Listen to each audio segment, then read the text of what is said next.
दोस्तों नमस्कार। पिछले वीडियो में हमने समास के बारे में जो अध्ययन किया था उसमें एक तो हमने बात की थी समास की परिभाषा,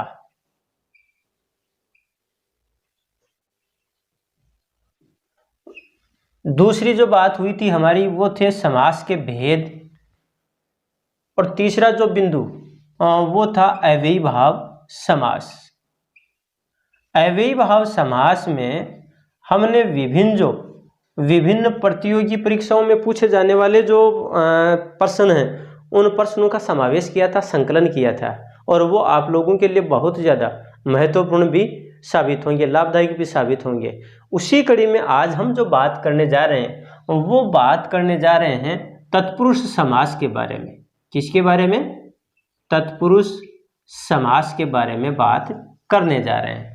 तो दोस्तों तत्पुरुष समास की अगर हम बात करें तो इसमें दो तीन बातें सबसे पहले आएंगी हमारे सामने, जिनको हम याद करें और इस समास को हम समझें। पहली बात तो इसमें यह आ जाती है कि इस समास में दूसरा जो पद है प्रधान होता है।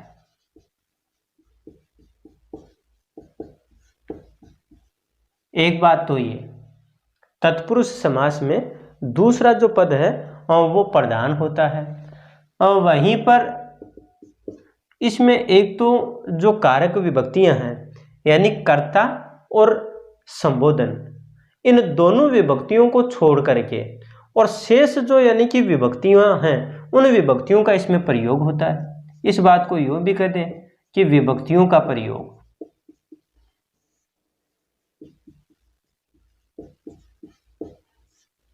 और विभक्तियों का प्रयोग भी किन का, यानी कि जैसे कि मैं उसी बात को वापस दोहरा रहा हूं कि एक तो कर्ता और एक जो संबोधन है उनकी विभक्तियों को छोड़ करके शेष जो 6 कारक बचे यानी उन कारकों की विभक्तियों का प्रयोग इसमें किया जाता है, उनका जो समावेश है वो किया जाता है या फिर वो प्रयुक्त तो होती हैं। और उसी के आधार पर फिर क्या है कि इनके यानी कि तत्पुरुष जो समास है इसके यानी कि जो उपभेद हैं वो उपभेद भी हो जाते हैं। भाई जैसे मान लीजिए कर्म तत्पुरुष की बात आ गई, अपादान जो तत्पुरुष है उसकी बात आ गई, संप्रदान जो तत्पुरुष है उसकी बात आ गई, अधिकरण तत्पुरुष की बात आ गई, संबंध जो तत्पुरुष है उसकी बात आ गई। कहने का मतलब ये क्या है, कारक विभक्तियों के आधार पर इसका विभाजन किया गया है। तो इसमें सबसे पहले जो बात करेंगे वो बात हम करेंगे किसकी, यानी कर्म तत्पुरुष की बात करेंगे। कर्म तत्पुरुष समास। अब यहां पर कर्म तत्पुरुष की बात आ गई तो इसके बारे में हमें इस बात को जान लेना जरूरी है कि जो कर्म है, कर्म की जो विभक्ति है वो विभक्ति क्या है।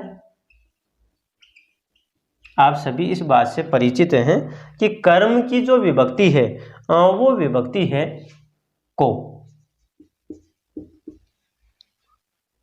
और यहाँ पर इस को विभक्ति से युक्त ही जो यानी कि विभिन्न महत्वपूर्ण जो उदाहरण हैं उन उदाहरणों को हम इसी श्रृंखला में आगे देख रहे हैं।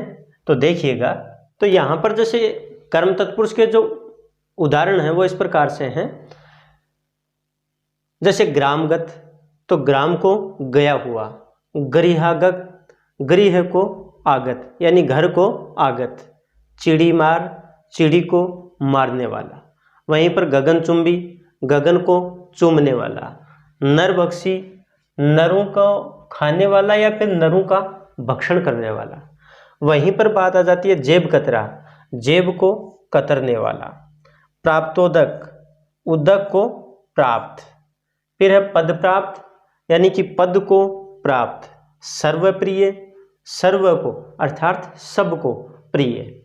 वहीं इसी क्रम में आगे देखिए स्वर्ग प्राप्त, स्वर्ग को प्राप्त, शरणागत, शरण को आगत, मुंह तोड़, मुंह को तोड़ने वाला, सर्वज्ञ, सबको जानने वाला या फिर सर्वज्ञ।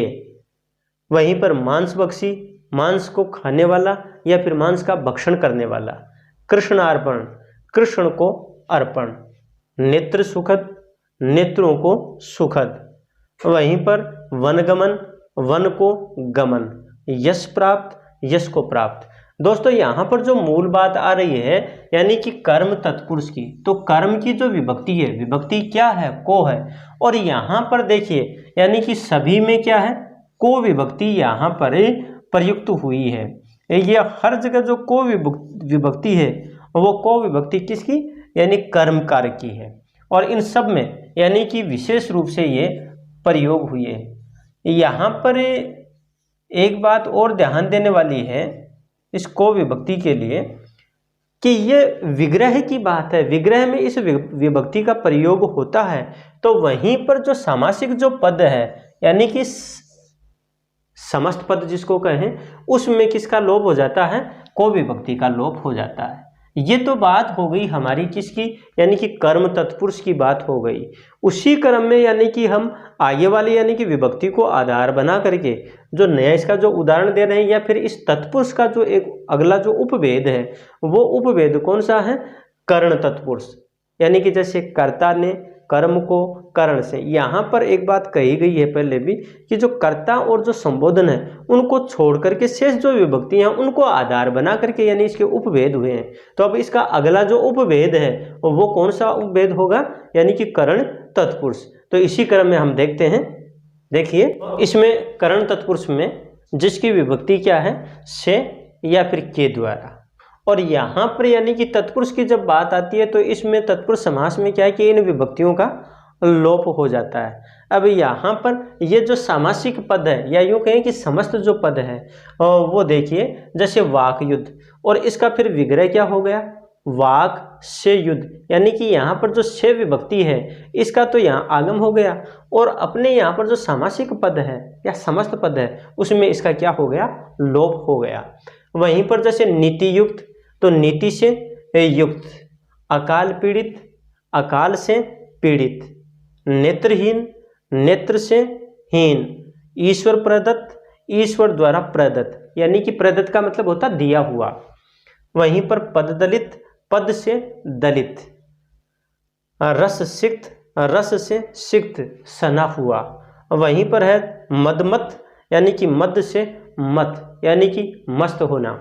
वहीं पर आगे आ गया दयार्दर, यानी कि दया से आर्दर, दया से युक्त, भावपूर्ण, भाव से पूर्ण। उसी क्रम में आगे यहाँ पर जो ये यहाँ सामासिक पद और इधर आ गया इसका क्या, विग्रह। तो इसमें देखिए जैसे कि धन रहित, तो धन से रहित, यानी कि ये इसका विग्रह।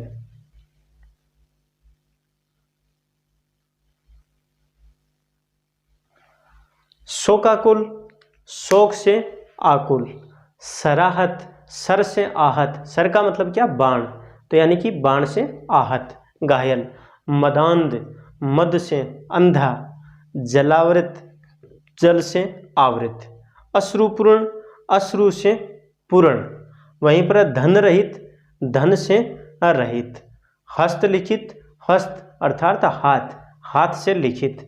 वहीं पर है कि तुलसीकृत, तुलसी द्वारा कृत या फिर तुलसी द्वारा रचित। रत्न जड़ित, रत्नों से जड़ित। बाणाहत, यानी कि बाण से आहत।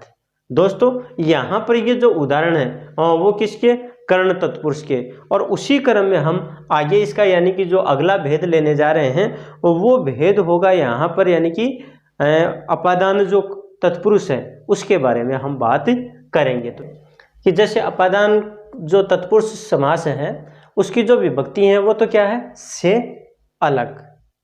यहाँ पर समझने वाली जो बात है वो बात ये है कि इससे पहले वाला यानी कि जो तत्पुरुष का जो भेद था यानी कर्ण तत्पुरुष, उस कर्ण तत्पुरुष में भी उसकी विभक्ति क्या थी, से थी। और यहाँ पर अपादान जो तत्पुरुष है उसकी भी विभक्ति क्या है, से। लेकिन यहाँ पर दोनों में जो अंतर है वो अंतर समझना जरूरी है। और वो अंतर क्या है कि जहाँ कर्ण तत्पुरुष की बात आती है तो उसमें जो विभक्ति आ रही है यानी कि से, वो तो क्या एक साधन के रूप में, जैसे कि पेन से लिखना, तो अब यहाँ पेन एक साधन के रूप की बात आ गई। वहीं पर जो अपादान तत्पुरुष है इसमें जो यानी कि से विभक्ति है वो अलग होने के भाव में है, पृथक होने के भाव में है। इसलिए याद रखिएगा कि एक तो क्या है कि करण जो तत्पुरुष है उसमें तो क्या से या फिर यानी कि से या द्वारा, और इसमें जो है वो क्या से या अलग, यानी कि अलग होने के भाव में। अब यहाँ पर विभिन्न जो उदाहरण है इसके देखते हैं। जैसे दूरागत है तो दूर से आगत, रण विमुख रण से विमुख, भयभीत भय से भीत, आशातीत आशा से अतीत यानी कि परे, ऋण मुक्त ऋण से मुक्त। वहीं पर है धर्म विमुख धर्म से विमुख, पदच्युत यानी पद से च्युत, यहाँ पर इसका अर्थ होता हटाना। उसी क्रम में जैसे पथ भ्रष्ट पथ से भ्रष्ट, जल रिक्त जल से रिक्त, पाप मुक्त पाप से मुक्त, जाति भ्रष्ट जाति से भ्रष्ट, दोष मुक्त दोष से मुक्त, देश निकाला देश से निकाला, बंधन मुक्त बंधन से मुक्त, पथ भ्रष्ट पथ से भ्रष्ट। यानी कि ये जो विशेष और महत्वपूर्ण जो उदाहरण हैं विभिन्न प्रतियोगी परीक्षा की दृष्टि से, यानी कि ये किसके उदाहरण हैं? अपादान तत्पुरुष समास के उदाहरण हैं। तो अपने यहाँ पर जो इस तत्पुरुष समास के जो भेद हैं उनमें अपनी बात हो गई, यानी कर्म तत्पुरुष के बारे में, करण तत्पुरुष के बारे में और अपादान तत्पुरुष के बारे में। यहाँ पर यानी कि इन तीन भेदों की बात हुई है। शेष जो बातें हैं यानी कि तत्पुरुष समास के जो और जो शेष जो भेद हैं वो हम आगे वाले वीडियो में लेकर के आएंगे। तब तक के लिए नमस्कार, धन्यवाद।